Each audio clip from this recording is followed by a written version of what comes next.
A lot of Western people love South Korea.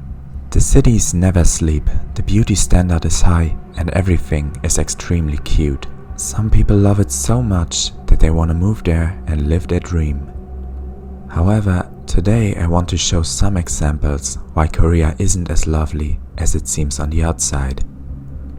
This video will be all about Korea's mistreatment of women, mental abuse, spy cams. South Korea is currently facing a digital epidemic. Spy cameras, also called more camera or short molka, meaning hidden camera, describes the act of illegally filming women on public bathrooms, motels, or anywhere else without their consent. The cameras can have diameters of small keyrings with a lens of just 1 mm. Criminals commonly place them in small holes or cracks inside the wall.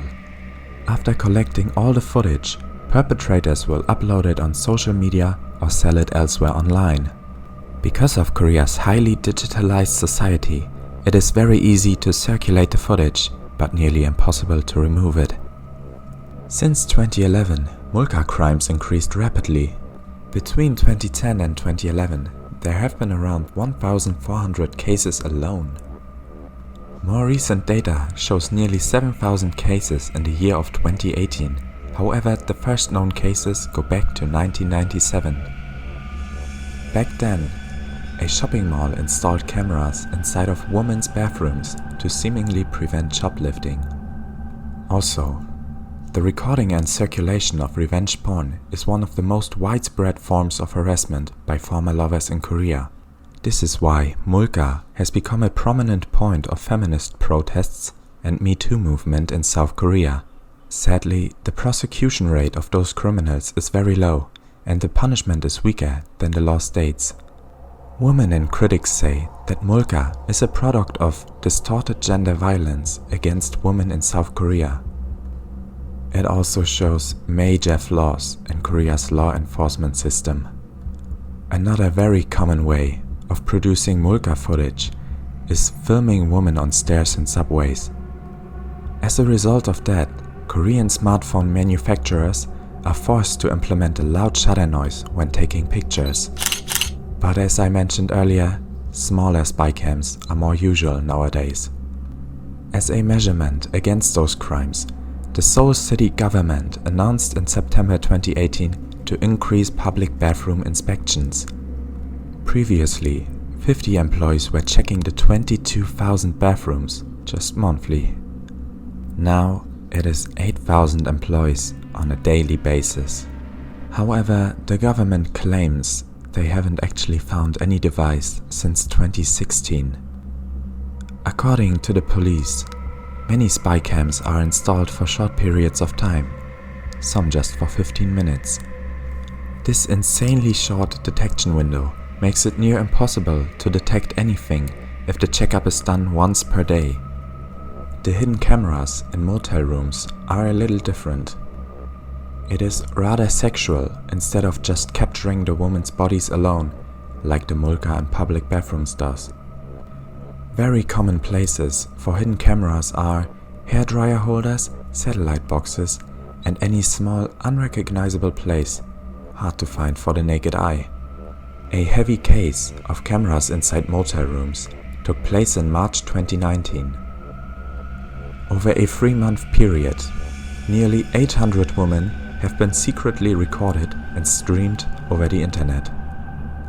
The content was available for a monthly subscription fee run by 2 Korean men that have since been arrested. 2 other accomplices have been arrested too. The content was hosted on servers overseas. This made it extensively difficult tracking the IP address of the cameras, distributors, and buyers. Also, the Burning Sun scandal revealed an enormous case of mulka circulation.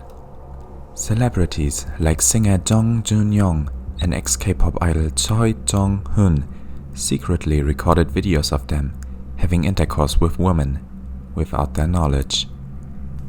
They were also both involved in gang rapes on women who were just too drunk to resist their gruesome actions. Those videos have been shared in their infamous KakaoTalk group chats, and their involvement showed how widespread the issue of hidden camera footage actually is.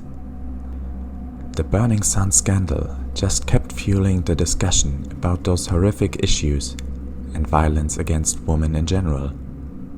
Even worse, former K-pop idol Goo Hera fell also victim to Molka distribution. Her ex-boyfriend threatened to spread illicit videos of them having intercourse. However, the case hasn't been fully resolved and in the end led Goo Hera to commit suicide. Physical protests of women have been rising ever since. To show the importance of those cases, Molka was the third most tweeted thing in Korea 2018, only outranked by #SchoolMeToo and #Feminism.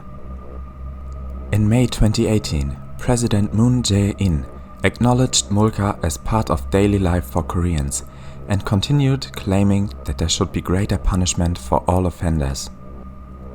"My life is not your porn" became the slogan born in the protest.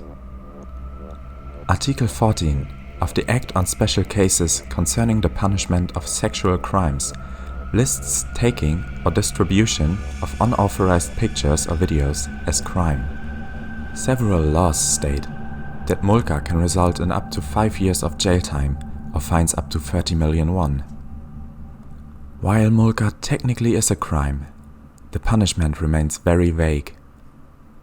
As of 2017, nearly 80% of perpetrators are fined with less than 3 million won. Also, almost all of the fines are given to the middle person who shares the video, instead of the guys who actually set up the camera. Sadly, the crime system is just a slap on the wrist and not actually in favor of the victims. It also provides zero equality between the genders. For instance, Molka is not classified as illegal violence as long as the camera is not specifically zoomed in onto a body part. Even if a woman feels humiliated, a voyeuristic view of her using a public restroom may not be considered illegal sexual violence in Korea.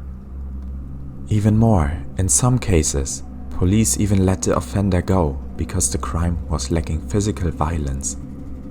A study from the Korean Women Lawyers Association found that the rate of prosecution amongst criminals is actually just 31.5%.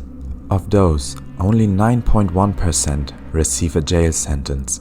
There are only a few legal avenues to prevent circulation of Molka, even if the perpetrators have been found guilty.